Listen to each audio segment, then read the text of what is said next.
Delhi metro rail निगम (DMRC) ने supreme court में curative petition दायर कर शीर्ष अदालत के ही एक फैसले को पलटने की मांग की है। यह मामला Delhi airport metro express limited से जुड़ा है। दिल्ली एयरपोर्ट मेट्रो एक्सप्रेस ने मई 2017 में डीएमआरसी के खिलाफ एक मामले में कानूनी जीत हासिल की थी। इस आर्बिट्रेशन में डीएमआरसी को दिल्ली एयरपोर्ट मेट्रो एक्सप्रेस को 4,700 करोड़ रुपए का भुगतान करने का आदेश दिया गया था। डीएमआरसी ने सुप्रीम कोर्ट में इसके खिलाफ अर्जी दाखिल की थी, लेकिन दिल्ली मेट्रो को शीर्ष अदालत से भी राहत नहीं मिली थी। डीएमआरसी ने इस रकम का भुगतान नहीं किया। यह राशि सूद समेत तकरीबन 9,000 करोड़ रुपए तक पहुंच गई है। अब डीएमआरसी ने एक बार फिर से सुप्रीम कोर्ट का दरवाजा खटखटाते हुए क्यूरेटिव पिटीशन दायर की है। सीजेआई डीवाई चंद्रचूड़ ने पिछले दिनों इस मामले की सुनवाई की थी। दिल्ली एयरपोर्ट मेट्रो एक्सप्रेस की ओर से वरिष्ठ अधिवक्ता हरीश साल्वे ने बहस में हिस्सा लिया था। डीएमआरसी ने सुप्रीम कोर्ट से वर्ष 2021 के फैसले को पलटने की मांग की है। दूसरी तरफ हरीश साल्वे ने डीएमआरसी की क्यूरेटिव पिटीशन का पुरजोर विरोध करते हुए सुप्रीम कोर्ट से अर्जी पर विचार न करने की मांग की।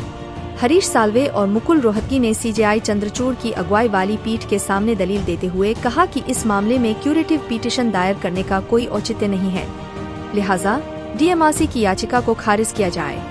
हरीश साल्वे ने अपनी दलील में कहा कि क्यूरेटिव पिटीशन पर विचार करने का कोई आधार नहीं है। सुप्रीम कोर्ट ने गठित की 5 जजों की बेंच। सीजेआई डीवाई चंद्रचूड़ की पीठ ने डीएमआरसी की अर्जी को स्वीकार करते हुए 5 जजों की पीठ गठित करने का आदेश दिया है। सीजेआई चंद्रचूड़ ने डीएमआरसी की याचिका पर सुनवाई करते हुए कहा, सामान्य तौर पर क्यूरेटिव पिटीशन की सुनवाई में उन 2 जजों को बैठना होता है जिन्होंने पूर्व में फैसला सुनाया है।